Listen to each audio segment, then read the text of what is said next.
పిత పుత్ర పవిత్ర ఆత్మనామమున ఆమేన్.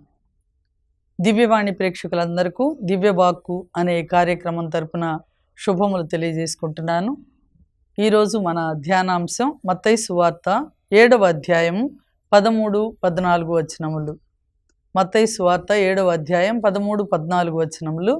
జీవద్వారము. ఇరుకైన ద్వారమున ప్రవేశింపుడు ఏలయనగా విశాలమును సులభమునైన మార్గము వినాశనమునకు చేర్చును. అనేకులు ఆ మార్గమున పయనింతురు. జీవమునకు పోవు ద్వారము ఇరుకైనది, మార్గము కష్టమైనది, కొలది మందియే ఈ మార్గమును కనుగొందురు. మరి దేవుని వాక్యం ఎంతో చక్కగా వివరణగా చెప్తుంది. జీవానికి పోయే ద్వారం చాలా ఇరుకుగా ఉంటుందని.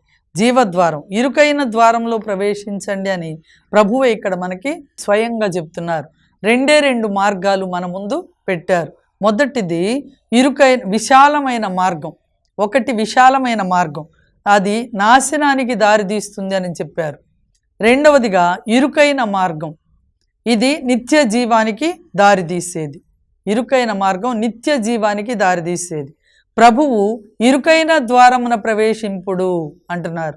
ఇరుకైన ద్వారంలో ప్రవేశించమని ఆయన స్వయంగా ఒక ఆజ్ఞ ఇస్తున్నారు మనకి. ఇరుకైన ద్వారం అంటే ఏంటి? మనలో ఒక పశ్చాత్తాపం అనేది ఉండాలి. రిపెంటెన్స్ అనేది మనలో ఉండాలి. ఒక తప్పు చేసినప్పుడు అయ్యో తప్పు చేశానే అని ఒక ఆ పశ్చాత్తాప భావన మనలో లేకపోతే అది ఇంకా మనం లోక విషయాల్లోనే మునిగి తేలుతూ ఉన్నాం. అందరు చేస్తున్నారులే, అందరూ మరి అట్లాంటి తప్పులు చేసేవాళ్ళే, మనలో అదేం పెద్ద తప్పు కాదులే అనే ఆ విషయం అట్లా మరి ఇతరులతో మనం కంపేర్ చేసుకొని మన పాపాన్ని మనం కప్పిపుచ్చుకుంటూ ఉంటాం. అది మరి పశ్చాత్తాపం లేని జీవితం అన్నమాట. అప్పుడు మనం ఇరుకైన ద్వారంలో ప్రవేశించే వాళ్ళం కాము అనేది అర్థం చేసుకోవాలి. అంతేకాదు పరిశుద్ధ జీవితం మనకి ఉండాలి. ఇరుకైన ద్వారంలో ప్రవేశించడం అంటే పశ్చాత్తాపం అనేది ఉండాలి మొదటిగా. రెండవది పరిశుద్ధ జీవితం ఉండాలి. పరిశుద్ధ జీవితం, పాపానికి దూరంగా ఉండాలి. లోక విషయాలకి, లోకపు పోకడలకి, సైతాను పెట్టే ప్రలోభాలకి మనం లొంగిపోకుండా ఉండాలి. అప్పుడు మనం పరిశుద్ధ జీవితం జీవించే వాళ్ళంగా ఉంటాం. ఎప్పటికప్పుడు ఏ రోజుకు ఆ రోజు మన ఏ గడియకి ఎప్పటికప్పుడు ఏ నిమిషానికి ఆ నిమిషం మనల్ని మనం పరిశీలించుకొని మరి పరిశుద్ధ జీవితంలో నేను ఉన్నానా, నా లైఫ్ ఎట్లా ఉంది అనేది పరిశీలించుకొని పరిశుద్ధతలోనికి మనం ప్రవేశించే వాళ్ళంగా ఉండాలి. పరిశుద్ధ జీవితం మనలో ఉండాలి. మూడవది దైవ చిత్తానికి లోబడి మన జీవితాలు ఉండాలి. ఏది చేసినా, ఏ మంచి చేసినా, ఏ పని చేసినా మనల్ని మనం పరిశీలించుకునే వాళ్ళంగా ఉండాలి. నేను చేసే పని ఇతరులకు ఏమన్నా ఉపయోగకరమా, ఏదైనా ఒక మాట మాట్లాడినా దీనివల్ల ఇతరులకు ఉపయోగకరమా, ఇది మరి ఇతరులకి హాని కలిగించే విధంగా ఉన్నదా అనేది మనల్ని మనం పరిశీలించుకోవాలి. ఏది చేసినా, ఏది మాట్లాడినా అది దేవునికి ఇష్టమా కాదా, దైవ చిత్తానుసారం ఉన్నదా లేదా అనేది మనం పరిశీలించుకొని మన జీవితాల ముందుకి కొనసాగుతూ ఉంటే అప్పుడు మనం పాపంలో పడం, సైతానికి బానిసలు అవ్వం అనేది మనం గుర్తుపెట్టుకోవాలి. పరిశుద్ధతలోనే మనం జీవించే వాళ్ళంగా ఉంటాం. నాలుగవదిగా స్వార్థాన్ని విడిచిపెట్టాలి. ఎంతసేపటికి నాకేంటి, ఏ పని చేసినా దీనివల్ల నాకేమన్నా ఉపయోగం ఉందా, నాకేమన్నా ప్రయోజనం ఉందా, స్వార్థం అన్నమాట. అలాంటి స్వార్థ బుద్ధిని విడిచిపెట్టాలి. ఇతరులకి ఉపయోగకరంగా మనం ఏది చేసినా, ఏది మాట్లాడినా, ఏ పని చేసినా ఇతరులకు ఉపయోగకరంగా ఉండే విధంగా మన జీవితాలు ఉండాలి అనేది గుర్తుపెట్టుకోవాలి. స్వార్థాన్ని విడిచిపెట్టాలి. ఎంతసేపటికి నాకేంటి, నా కుటుంబానికి ఏంటి, నాకేమీ లాభం దొరుకుతుంది అనే ఉద్దేశంతోనే ఉండకూడదు. ఆ స్వార్థం అనేది మనం వదిలిపెట్టినప్పుడు దేవుడు తప్పకుండా ఒక్క అడుగు మనం ఇతరుల కోసం, ఒక మేలు కోసం, మంచి పని కోసం వేసినప్పుడు దేవుడు 10 అడుగులేసి మనల్ని మంచి మార్గంలోకి నడిపిస్తారు కదా, మేలులు చేస్తారు. ఒక్క మేలు మనం ఇతరులకు చేస్తే 10 మేలులు మనకి జరుగుతాయి తప్పకుండా. అందుకని ఇరుకైన ద్వారంలో ప్రవేశించండి అంటున్నారు. అలాగే సిలువను మోసుకొని వెళ్ళాలి. మనకు ఎదురయ్యే కష్టాలు, మనకు ఎదురయ్యే సమస్యలు, ఇబ్బందులు ఏదైనా సరే, అనారోగ్యాలు, ఆర్థిక ఇబ్బందులు ఏది ఉన్నా సరే దానిని భరించుకునే వాళ్ళంగా ఉండాలి. అంతేగాని ఎట్లా తప్పుకుందామా, ఎట్లా ఇది ప్రక్కన వాళ్ళ మీద వేద్దామా అన్నట్టుగా ఉండొద్దు అని చెప్పారు. అందుకే మత్తయి సువార్త 11వ అధ్యాయం 28వ వచనంలో మనం చూస్తున్నాం కదా, భారముచే అలసి సొలసి ఉన్న సమస్త జనులారా నా యొద్దకు రండి, నేను మీకు విశ్రాంతినిస్తానని చెప్తున్నారు.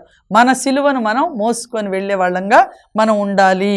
ఆ సిలువను మోసుకోవాలి. ఇది జీవానికి దారితీస్తుంది. అంతేకాదు ఇదంత సులభమేం కాదు, కానీ ప్రయత్నంలో ఉండాలి. మనం ప్రయత్నం చేస్తూ ఉంటే దేవుడు ఆయన మనల్ని నడిపిస్తూ ఉంటారు. నోవా కాలంలో కూడా చాలామంది అందరూ విశాల మార్గంలో నడుస్తూ ఉన్నారు.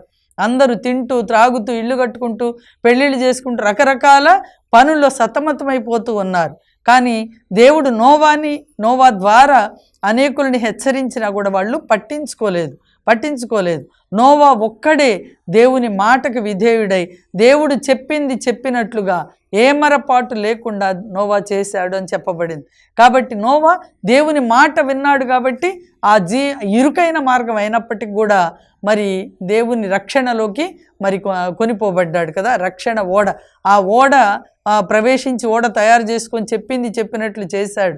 కాబట్టి ఆ ఓడలో ప్రవేశించి జలప్రళయం నుండి ఆయన రక్షణ పొందాడు. ప్రజలంతా కూడా నాశనం అయిపోయినా కూడా నోవా కుటుంబం మాత్రమే రక్షణ పొందినట్లుగా మనం చూస్తున్నాం. కాబట్టి ఈరోజు మనం మరి ఆ ఇరుకైన మార్గంలో ప్రవేశించినప్పుడు దేవుడు తప్పకుండా నన్ను కాపాడుతారనేది గుర్తుపెట్టుకోవాలి. ఏంట ఇరుకైన మార్గం చూసాం. ఇంకా ప్రార్థన అనేది ఉండాలి, ఉపవాసాలు, దాన ధర్మాలు. ఇది ఎడతెగని మరి పోరాటం అన్నమాట. ఎడతెగకుండా చేయాలి. ఒకరోజు చేసి ఇంకా సరిపోయింది అనుకోవటం కాదు. కేవలం 40 రోజులు ఆ ఉపవాస ప్రార్థనలు తపస్కాలం వరకే కాదు.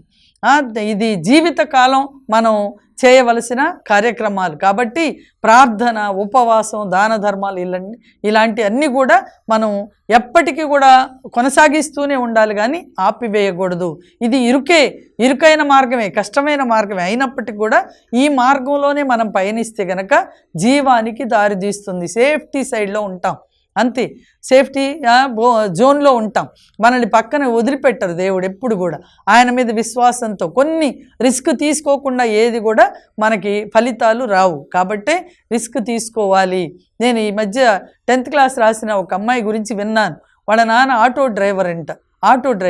అయితే 2 ఆడపిల్లలు, ఇద్దరు కూడా మంచిగా ఇంటర్మీడియట్ చదివి అయిపోయిన తర్వాత మంచి ర్యాంకు తెచ్చుకున్నారు. దాదాపు 600కి 598 వచ్చాయని చెప్తున్నారు. మరి ఏం చేస్తామనంటే పెద్దమ్మాయి కూడా అట్లాగే మంచి ర్యాంకు తెచ్చుకొని ఆ అమ్మాయి మెడిసిన్ చేస్తుందంట. అప్పుడు వాళ్ళు అడిగారనమాట, మరి మీకు ఎట్లా ఈ ర్యాంకు మీరు ఎట్లా పొందగలిగారు? మీ నాన్న కేవలం ఆటో డ్రైవరే కదా, మరి మీకు ఫీజులు, బట్టలు, రోజు తిండి, ఈ అన్నిటికీ ఎట్లా మీరు ఆ అవసరాలు ఎట్లా మీరు తీర్చుకోగలిగారు అని అంటే ఆ పిల్లలు చెప్పారు, మేము ఉదయం నుంచి సాయంత్రం వరకు మాకు చదువు మీదే ధ్యాస. మా నాన్న మేము వేరే ఏమి అడగలేదు. గవర్నమెంట్ స్కూల్లో చదువుకునేదంతా కూడా మాకు ఫీజులు ఎక్కువ కట్టే పని లేకుండా అక్కడే చదువుకున్నా. అంతేకాదు ఆ పిల్లలు అంటున్నారు, మీకు సెల్ ఫోన్ ఉందా, ఇన్స్టాగ్రామ్ ఉందా, లేదా మీకు ఫేస్బుక్ ఉందా అంటే అవి ఏంటో మాకు అసలు తెలియదు. మాకు సెల్ ఫోనే లేదు. మరి మీకు ఏదైనా అవసరమైతే మీ ఫ్రెండ్స్తో మాట్లాడాలంటే ఎట్లా అంటే మా అమ్మ ఫోన్లో నుంచే, నాన్న ఫోన్లో నుంచే ఏదన్నా ఫ్రెండ్స్తో మాకు ఏదన్నా డౌట్స్ ఉంటే మాట్లాడటం వాళ్ళ ఫోన్లో నుంచి, అంతేగాని మాకు ఏమీ లేవు. మా సమయం అంతా మేము చదువుకోవటానికి ఉపయోగించి. చూడండి, త్యాగంతో చేసిన మరి కార్యం కాబట్టి, త్యాగంతో కూడిన శ్రమ తీసుకున్నారు కాబట్టి, రిస్క్ తీసుకున్నారు కాబట్టి వాళ్ళు ఆ శ్రమకు తగిన ఫలితాన్ని పొందుకున్నారు. అన్నీ అనుభవించాలి, మళ్ళీ పరలోకం కూడా కావాలంటే కుదరదు. అందుకని ఇక్కడ కొన్ని త్యాగాలు కూడా చెయ్యాలి, కొన్ని సత్క్రియలు చేయాలి. ప్రార్థన ఉండాలి, ఉపవాసాలు ఉండాలి, దాన ధర్మాలు ఉండాలి, స్వార్థం ఉండకూడదు, పశ్చాత్తాపం ఉండాలి. చెప్పుకున్నాం కదా, ఇది ఇరుకైన మార్గమే. అయినప్పటికీ మనం కొంచెం రిస్క్ తీసుకుంటే దానికి తగిన ఫలితాన్ని దేవుడు మనకి తప్పకుండా ఇస్తారు అనేది మనం గుర్తుపెట్టుకోవాలి.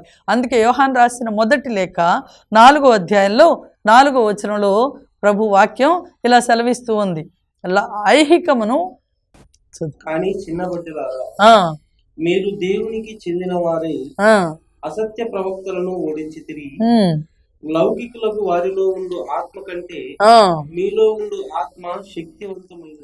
లౌకికులకు అంటే లోకస్తుల్లో ఉండే వాళ్ళలో ఉన్న ఆత్మ కంటే మీలో ఉన్న ఆత్మ శక్తివంతమైనది. అంతేకాదు తర్వాత ఆ దేవుని వాక్యంలో ఐహికమును ప్రియముగా నెంచువాడు దేవునికి విరోధి అంటున్నారు. యాకోబు పత్రికలో చూస్తాం. లోకంలో ఉన్న వస్తువుల మీద ప్రియముగా నెంచువాడు దేవునికి విరోధి అవుతాడు అని. ఎంతసేపటికి ఏమి తినదమా, ఏమి త్రాగిదమా, ఏమి ధరింతుమా, వీటి మీదే మన ధ్యాస అంతా పెట్టి ఏ విధంగా సంపాదించుకుందామా, ఏ విధంగా మనం జలసాలు చేద్దామనే ఉద్దేశాలతో ఉన్న వాళ్ళకి దేవుని రాజ్యానికి దూరస్తులైపోతారని క్లియర్గా ప్రభు డైరెక్ట్గా చెప్పిన మాటలు. కాబట్టి మరి ఇరుకైన మార్గంలో ప్రవేశిస్తేనే మనం జీవానికి పోతాము, జీవానికి వెళ్ళే మార్గం అది అని చెప్తున్నారు. విశాలమైన మార్గం ఏంటంట? స్వేచ్ఛగా పాపంలో జీవించడం, స్వేచ్ఛగా పాపాలు, స్వేచ్ఛగా అబద్ధాలు ఆడతారు, చెడ్డ మాటలు మాట్లాడతారు, ఇష్టానుసారంగా జీవిస్తూ ఉంటారు. వాళ్ళకి మళ్ళీ పరలోకం కూడా కావాలి. పొద్దున్న లేస్తే మంచిగా గుడికి వస్తారు, ప్రార్థనలో ఉంటారు, బైబిల్ చదువుతారు, కానీ మళ్ళీ ఇంటికి వెళ్ళాక వాళ్ళ జీవితం దానికి డిఫరెంట్గా, దానికి వేరుగా ఉంటుంది. ఇక్కడ గుడి జీవితానికి ఇంట్లో ఉన్న జీవితానికి చాలా వ్యత్యాసం. అట్లా ఉండకూడదు అంటున్నారు. గుడిలో భక్తే, బయటికి వెళ్తే శక్తి, అట్లా ఉండకూడదు అని చెప్తున్నారు. విశాలమైన మార్గం కదా. కనుకనే దేవుడు ఎప్పటికప్పుడు ఏదో ఒక విధంగా వాళ్ళని కొన్ని పనిష్మెంట్స్ కూడా ఇస్తుంటారు, అయినా కూడా తెలుసుకోవటం లేదు. రోమీలకు రాసిన లేఖలు చెప్పారు కదా. అందుకే దేవుడు మనని కుమారా నిన్ను హెబ్రీ పత్రిక 10వ అధ్యాయంలో చూస్తాం. కుమారా, ప్రభువు నిన్ను శిక్షించినప్పుడు శ్రద్ధ వహించు. ఇది దేవుడిని ప్రేమనికి గుర్తుగా ఉంది. తాను ప్రేమించే వాళ్ళని శిక్షిస్తాడు, దండిస్తారు. కాబట్టి శ్రద్ధ వహించమని చెప్తున్నారు. శ్రద్ధ తీసుకోవాలి. ఒక పనిష్మెంట్ మనలోకి వచ్చింది అని అంటే దాన్ని బట్టి మనం ఇంకొక లెసన్ నేర్చుకునే వాళ్ళని ఉండాలి, కానీ దూరం అయిపోయి దానికి పరిష్కారాలు, రకరకాల మార్గాలు వెతుక్కోవటానికి కాదు అని చెప్తున్నారు. స్వేచ్ఛగా పాపంలో జీవించే వాళ్ళు విశాల మార్గంలోకి వెళ్ళినట్లే. దేవుడు లేని జీవితం, దేవుడు ఉన్నాడు, దైవ భయం ఉన్నది అనే విధంగా వాళ్ళ జీవితాలు ఉండడం లేదు కదా. ఇంటి దగ్గర జీవితాలు వేరుగా ఉంటున్నాయని చెప్తున్నారు, గుళ్ళో జీవితం వేరు కదా. క్రైస్తవులు అయ్యుండి కూడా కొన్నిసార్లు దేవుడు లేడు అన్నట్లుగా జీవిస్తూ ఉంటుంటారు, దైవ భయం లేకుండా, పాప భీతి లేకుండా ఉంటుంటారు. అలాంటి వాళ్ళు విశాల మార్గంలో ఉన్నారు. లోక ప్రలోభాలు, ఈ లోకంలో ఉన్న సినిమాలు, షికార్లు, షాపింగ్లు, అది ఇదని చెప్పి టైం అంతా దానికోసం వెచ్చిస్తూ వాక్యం చదవటానికి, ప్రార్థనలో ఉండటానికి, గుడికి రావటానికి కొంతమందికి సమయం దొరకటం లేదు. కొన్నిసార్లు ఆశ్చర్యం అనిపిస్తుంటుంది. క్రిస్మస్ రోజు, ఈస్టర్ రోజు, జనవరి 1 ఇలాంటప్పుడు చర్చిలు సరిపోవట్లేదు, నిండిపోయి గ్రౌండ్స్ నిండిపోతాయి. కానీ ఆదివారం వచ్చేసరికి ఆ గుడి కూడా కొన్నిసార్లు నిండటం లేదు. ఎందుకు అనంటే పండగ క్రైస్తవులుగా ఉంటున్నామేమో, మనం విశాల మార్గంలో ఉన్నామేమో పరిశీలించుకోవాలి. కాబట్టి జన సమూహాలు కదా, జన సమూహాన్ని అనుసరించటం, లోకస్తులను అనుసరించటం ఏం పర్వాలేదు. వాళ్ళు గుడికి రాకపోయినా, దేవుడిని నమ్మకపోయినా, దేవుడి మార్గంలో లేకపోయినా వాళ్ళు బాగానే ఉండారు కదా అనుకొని ఆ ప్రజలని, అన్యులైన వాళ్ళని లేదా అలాంటి అవిశ్వాసులని అనుసరిస్తూ ఉంటుంటారు. చాలా జాగ్రత్త పడమని ప్రభు ఈరోజు మనతో మాట్లాడుతున్నారు.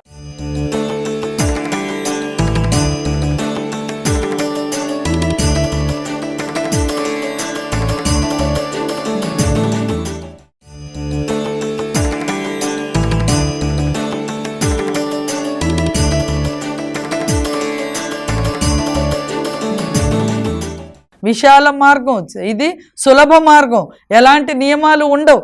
కనుకనే ప్రభు దానిలో అనేకులు ఆ మార్గంలో పయనిస్తారు అని చెప్తున్నారు. దానిలోనే ప్రవేశిస్తూ ఉంటారు. కారణం ఎక్కువ మంది సత్యం కంటే సౌకర్యాన్ని ప్రేమిస్తున్నారు, సౌకర్యాన్ని ఎంచుకుంటున్నారు, సత్యాన్ని వదిలిపెట్టి సౌకర్యాలు చూసుకుంటున్నారు. కాబట్టి జాగ్రత్త.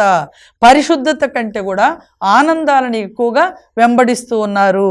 కాబట్టి సినిమాలు, షికార్లు, సీరియల్స్, లోకపు పోకడలు అనుసరిస్తూ దేవుని మార్గాన్ని నుండి ప్రక్కకు వెళ్ళిపోతున్నావేమో, విశాల మార్గంలో పయనిస్తున్నామేమో. జాగ్రత్త.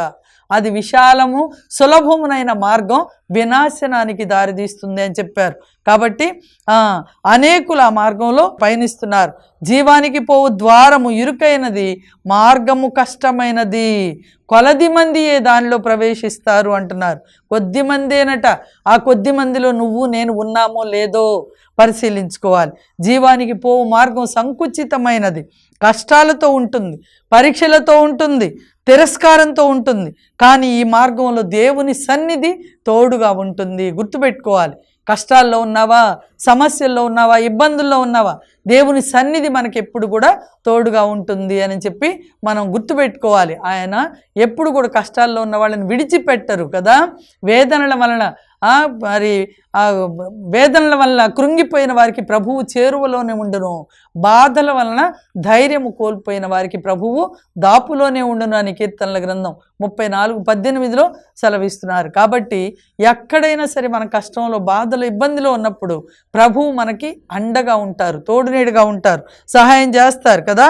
ఈ మార్గంలో దేవుని సన్నిధి ఉంటుంది అని ఒక వ్యక్తి ఎప్పుడు ఆ బీచ్కి వెళ్ళి మరి ప్రార్థన చేసుకుంటూ ఆ బీచ్లో నడుస్తూ ఉండేవాడట. నడుస్తూ ప్రభువా నాకు తోడు రండి అని చెప్పి అడిగేవాడట. అప్పుడు ప్రభువు కూడా ఆయనతో పాటు నడుస్తూ ఆ ఇద్దరి అడుగులు కూడా ఆ బీచ్లో, ఆ ఇసుకలో కనపడతా ఉండేయట. అప్పుడు అతను చాలా ధైర్యంతో ఉండేవాడట. ప్రభు నా ప్రక్కనే ఉండారు, నాతోనే నడుస్తున్నారు కాబట్టి నాకు చాలా ఆనందంగా, సంతోషంగా ఉంది అని. ఒకరోజు ఏదో ఇంట్లో సమస్య, బాధ, కష్టం, ఇబ్బంది వచ్చింది. అయితే ఆ వేదనతో మరి అట్లాగే బీచ్కి వెళ్ళి ప్రభువుని అడుగుతున్నాడు, ప్రభువా ఇంత వేదనలో, ఇంత సమస్యలో ఇంత బాధలో ఉన్నాను, ఈరోజు నువ్వేంటి నాతో రాలేదు, నా దగ్గర రాలేదే, నా ప్రక్కన లేవే, నువ్వు కూడా నన్ను వదిలిపెట్టావా అని చెప్పి ఆయన ఏడుస్తూ బాధపడుతూ ఉంటే అప్పుడు ఆయన నడుస్తూ ఉన్నాడు. ఒక్కడి అడుగులే కనిపిస్తున్నాయి, ఆ ఇసుకలో తన అడుగులు మాత్రమే కనిపిస్తుంటే చూస్తున్నాడు. ప్రభువా రాలేదు కదా అని అంటే, లేదు అని స్వరం వినపడుతుంది, నీతోనే ఉన్నా, నీలోనే ఉన్నా అని. ఏది ప్రభు నా ప్రక్కన నీ అడుగులు కనపడట్లేదే అంటే ఆ స్వరం చెప్పారట, ప్రభు చెప్పారు ఏమని, నీ కనపడే అడుగులు నావే, ఇప్పుడు నువ్వు శ్రమలో, ఇబ్బందిలో, బాధలో ఉన్నావు కదా, నిన్ను నేను ఎత్తుకొని నడుస్తున్నాను, నువ్వు నా ఒడిలో, నా భుజాల మీద ఉన్నావు కాబట్టి నిన్ను ఎత్తుకొని నడిపిస్తున్నాను, నువ్వేమీ దిగులు పడొద్దు, బాధపడొద్దు అని చెప్పి చెప్తున్నారట. శ్రమలో, బాధలు వదిలేసే దేవుడు కాదు, ఇరుకు మార్గంలో నువ్వు నడుస్తున్నా దేవుడు వదిలిపెట్టి వెళ్ళిపోరు. ఆయన సన్నిధి, ఆయన తోడు మనకెప్పుడు కూడా ఉంటుంది అనేది గుర్తుపెట్టుకోవాలి. దానియేలు సింహాల గుహలో కదా, సింహాల బోన్లో వేసినా కూడా దేవుడు వదిలిపెట్టలేదు కదా.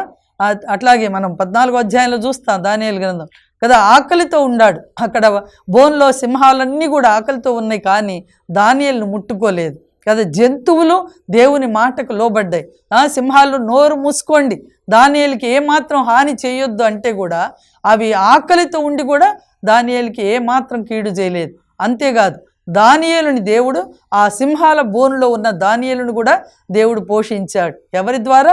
హబక్కూకు అనే ప్రవక్తని ప్రేరేపించి హబక్కూకు పొలానికి పులుసు, మరి పిండి వంటలు, రొట్టెలు వండుకొని వెళ్తుంటే హబక్కూకుతో దేవుడు చెప్తున్నాడు, అయ్యా వెళ్ళు, ఫలానా ఆ బాబిలోనియాలో దానియేలు సింహాల బోన్లో ఉన్నాడు, ఈ ఆహారం తీసుకెళ్ళి ఆయనకు పెట్టు అంటే, అసలు బాబిలోనియా ఎక్కడో, సింహాల బోన్ ఎక్కడో నాకేం తెలుసు ప్రభువా అంటే, వాయువేగంతో హబక్కూకు ప్రవక్త జుట్టు పట్టుకొని అన్నాడంట.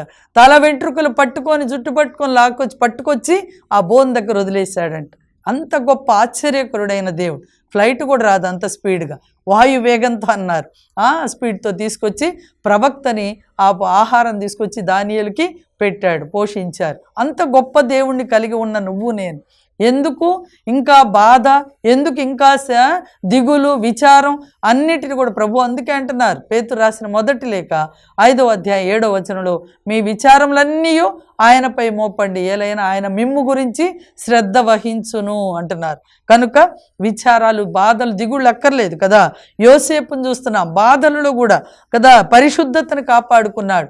శోధన వచ్చింది, శ్రమ వచ్చింది, ఇబ్బంది వచ్చింది, అయినా సరే దేవుడు విడిచిపెట్టలేదు, దేవుడు ఆయనకు తోడయ్యుండెను అని చెప్పి వాక్యంలో చూస్తున్నాం. కాబట్టి యోసేపు శ్రమలో ఉన్న, ఒకవేళ తాత్కాలికంగా చెరసాలలో వెయ్యబడినా సరే దేవుడు విడిచిపెట్టలేదు, అక్కడే ఆయనని కాపాడారు. చెరసాలలో ఉన్న ఆ యోసేపు ఐగుప్తు దేశానికే ప్రధానమంత్రిని చేసిన దేవుడు, గొప్ప దేవుడు అండి.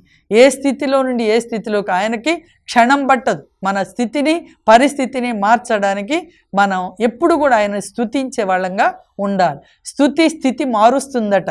కాబట్టి ఎప్పుడు కూడా ఏ పరిస్థితిలో కూడా ప్రభువుని స్తుతిస్తూ ఉండాలి. పౌలుని చూస్తున్నాం, మరి హింసల మధ్యలో కూడా సువార్త ప్రకటన చేశాడు, ఎక్కడ ఆగిపోలేదు, దేవుని పనిని ఎక్కడ ఆపుకోలేదు కదా.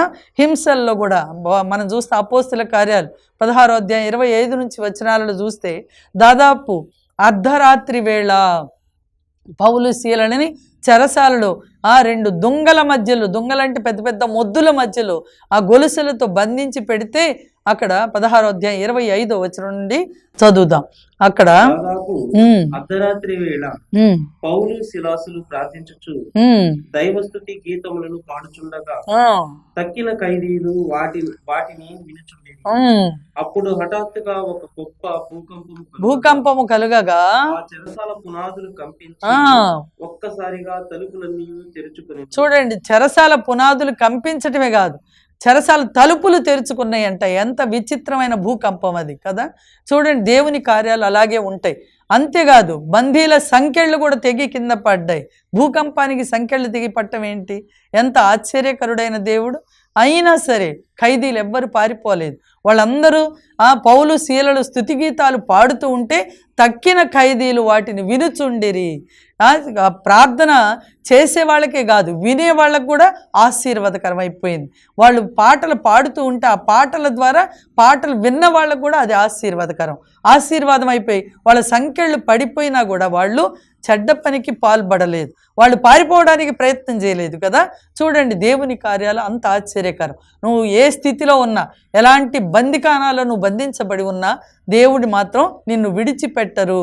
అలాంటి స్థితిలో నుండి నీకు పరిష్కార మార్గాన్ని ఆయన చూపిస్తారు.